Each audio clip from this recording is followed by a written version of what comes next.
Hello, welcome to what should be my third video, the Tarring Heritage Walk. I've got my leaflet, so let's go.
Now the first stop on the Tarring Heritage Trail is St Andrew's Church.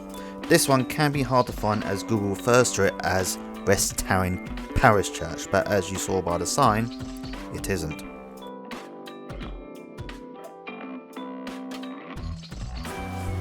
Now the centre of the church is the oldest part as it dates back to the 13th century, but other parts including the tower were added 100 years later. The slightly twisted spire dates from the 16th century. It is said that the twisted nature of the spire was inspired by a 16th century vicar by the name of John Thompson, who along with his servant brutally murdered another man in a savage attack with a knife and a dagger.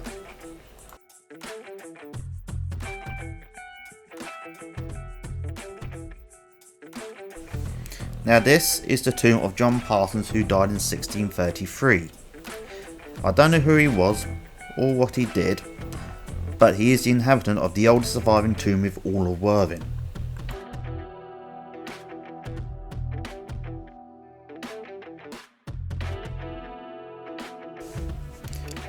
Now these two inconspicuous looking homes used to be an inn by the known as the Black Lion.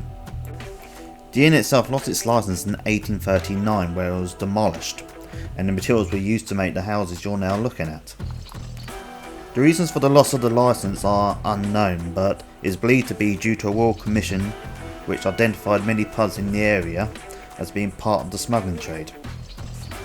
Although hard to see, this is Cranbourne Villa, formerly White House Street Factory. It was supposedly very popular with children. The George and Dragon pub is likely to be the oldest continuously operating pub in all of Worthing. The oldest registration of the pub dates back to 1610 when it was originally called the White Horse. However, it changed its name to the George and Dragon in 1781. There is supposedly a pencil drawing of the pub dating from 1869, which shows that the building looks exactly the same now as it did then. The only two differences being is that there used to be window shutters and the now welded sign previously hung loose. This is Banner House. It looks like pretty much every other building in this road, but if you look to the side, you'll see that it is indeed much older. The timbers themselves most likely date from the 17th century. From the street, the fine pub appears to be a typical Victorian building. However, internal features suggest something much older. In common with many other houses in the high street, the fine was most likely refronted to make it appear more modern, but much of the old building at the back has been left undisturbed. Local historian Roger Davis found evidence of a tenement building here in 1647. What is certain though is that the Vine only became a public house in comparatively recent times. In 1811 it was a school known as the West Tarring Academy, although it does not appear to have flourished. By 1843 it had become Parsons Brewery, but not a pub. Indeed, as recently as 1953, the occupier of the Vine was described as a beer retailer as opposed to a publican. Sitting in the back garden of the Vine, it is still possible to see the old brewing tank. It is believed that the brewing of beer at the Vine only ended just before the Second World War.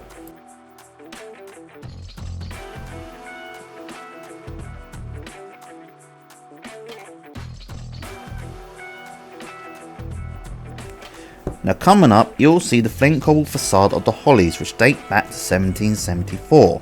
But as with so many other Tarring houses, its true age is much older. In 1774, Richard and Maria Hitchcock were living at the Hollies. It is they who enlarged and modernised it to the look you see now. However, the cost was too much for them and they were forced to sell the house 4 years later to local eccentric John Oliver, the famous miller of Highdown Hill. However, in his kindness, Oliver allowed the couple to continue living at the house. After his death, Oliver left the house to Maria's son John Hitchcock. Clearly they had links.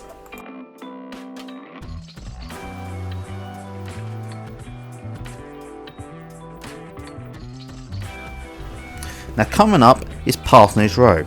Although it does not now appear to be the case, the shop and the restaurant are in fact part of the same building. Originally known as Parsonage Row, the building stretched out into what is now Glebe Road. Dating from around 1480, only the restaurant retains the original features including the timber framing and fine carved gable. The horse and slate roof is very old, although the original roof may have been thatch.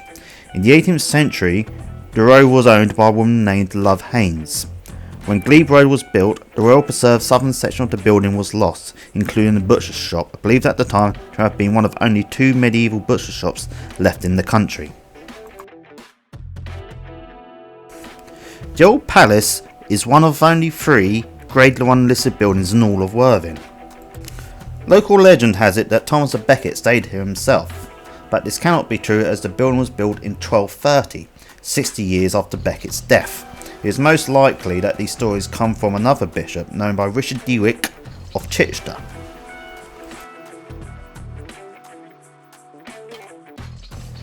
At 100 South Street in Tarring stands the Tarring Folly.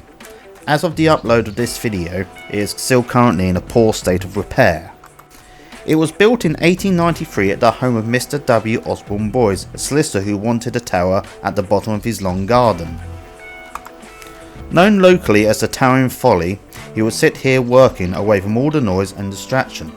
It is also said that he loved to watch the sun rise over the fields that led down to the sea. It is worth knowing that at this point, Tarring was not the built-up settlement it is today. Today the Folly is on private property and can only be seen through the gaps in the houses near number 6 Westland Avenue. It is a Grade 2 listed building, although like number 100, it is in a poor state of repair. That's the end of the Tarring Heritage Tour. I would like to thank all of you for sitting through to the end and watching. I'd also appreciate if you would click that like button and subscribe for more content in the future. All information is courtesy of the Worthing Heritage Trails leaflet on the Tarring Village. Such leaflets can be picked up at Tourism Information Centre in Worthing and the Town Hall. I will also leave a link to the online version in the description. Thank you for watching, hope to see you again. Bye.